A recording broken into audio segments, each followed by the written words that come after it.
Assalamualaikum warahmatullahi wabarakatuh. Selamat malam, salam sehat selalu bagi kita semua. Mahasiswa sekalian, kembali kita berjumpa pada pembelajaran kita dalam mata kuliah Strategi Kewirausahaan. Malam ini seharusnya kita terjadwal libur ya. Tetapi karena kita belajar secara online atau melalui media e-learning Pancabudi, saya pikir kita tidak perlu libur, kita tetap lanjut pembelajaran kita, dan silahkanlah Anda mempelajari PowerPoint yang telah saya share di media e-learning Pancabudi. Adapun video ini adalah sekedar menambah penjelasan dari saya dalam rangka Anda memahami. Walaupun saya yakin Anda adalah pelaku-pelaku bisnis yang sudah memahami materi pembelajaran kita ini. Untuk itu, simaklah video berikut, simaklah penjelasan saya di materi ke-5 dan ke-6 berikut ini. Silakan untuk memperhatikannya.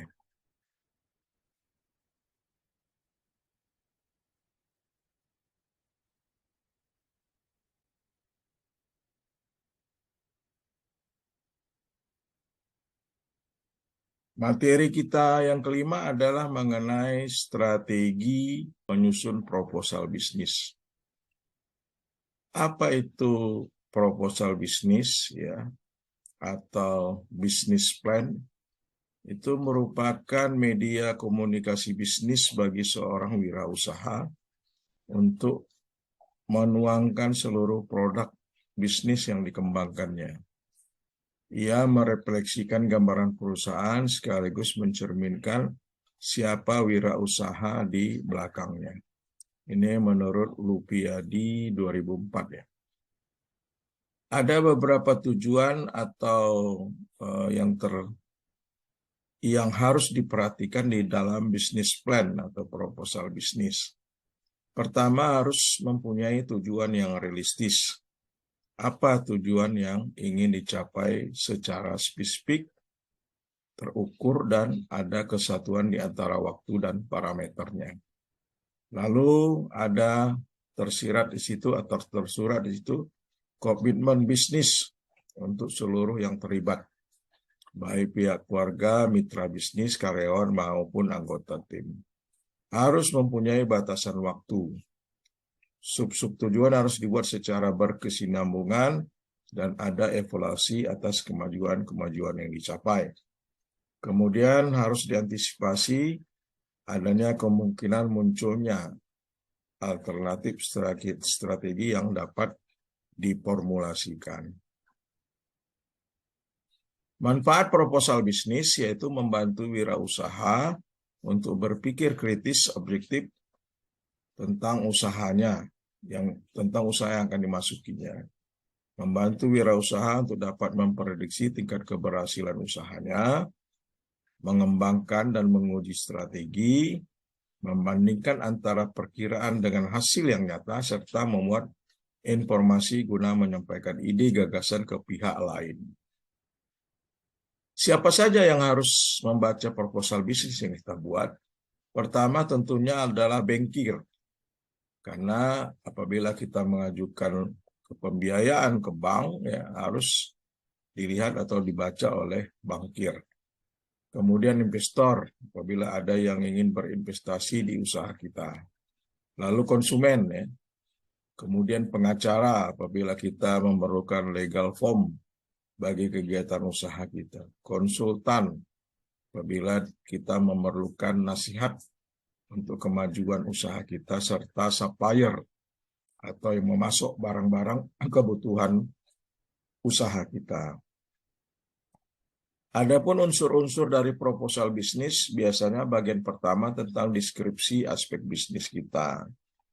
Bisa deskripsi secara umum, latar belakang industri, sejarah perusahaan, tujuan, dan tentunya yang satu lagi adalah keunikan produk.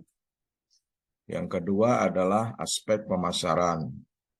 Apa yang menjadi target pasar, persaingannya, kemudian penjualan, distribusi, harga, dan iklan, serta promosi. Bagian ketiga tentunya melalui model penelitian dan pengembangan, serta aspek pabrik di bagian keempat. Bagian kelima tentunya adalah aspek manajemen. Siapa aja manajemen yang menaunginya, legal formalnya, struktur perusahaan, dan sebagainya.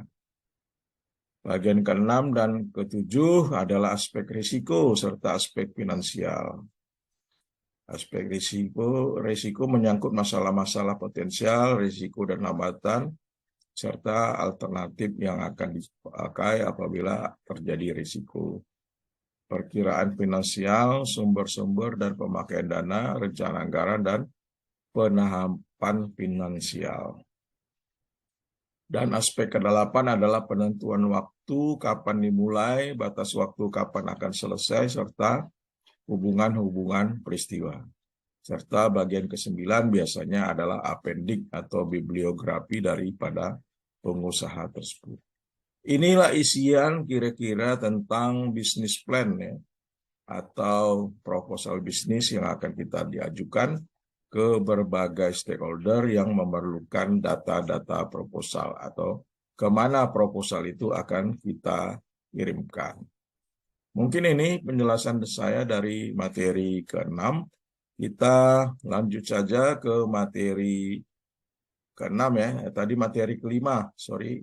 Kita lanjut ke materi ke-6. Pada materi ke-6 ini kita mempelajari analisa SWOT ya, di dalam merintis UKM dan pengembangannya. Tentunya usaha kita harus memerlukan analisa-analisa akan kelemahan, kekuatan, kemudian kesempatan, dan hambatan yang akan kita hadapi. Tujuan daripada analisis SWOT adalah agar penerapan SWOT di perusahaan dapat kita jalankan. Kemudian ini adalah bagian analisis dari manajemen, kemudian penggunaan analisisnya, serta faktor eksternal dan internal. Apa definisi SWOT? Menurut Sun Tzu adalah apabila kita telah mengenal kekuatan dan kelemahan lawan, sudah dapat dipastikan bahwa kita akan dapat memenangkan pertempuran. Ya. Ibarat berperang ya, akan berperang tentunya kita harus memperhitungkan kekuatan dan kelemahan lawan ya, atau kekuatan dan kelemahan diri kita sendiri ya. Sedangkan personal SWOT analisis adalah dengan membuat daftar penilaian pribadi dari 4 posisi tersebut, serta mendampinginya dengan pertanyaan dan jawaban yang realistis.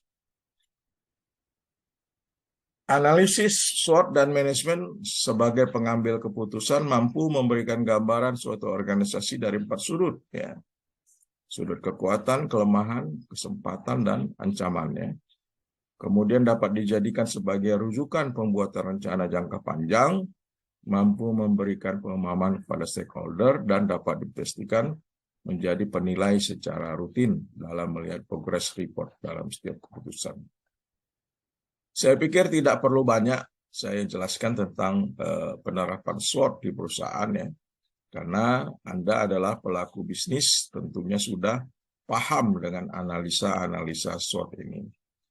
Materi ini adalah sekedar untuk bahan perkuliahan kita dan merupakan landasan daripada kita belajar ya. Jadi silakan Anda menyimak PowerPoint yang telah saya share kepada Anda di media learning. Selanjutnya nanti kalau ada pertanyaan, silakan ajukan pertanyaan ke saya di forum diskusi tanya jawab di media learning juga. Sudah saya siapkan di sana.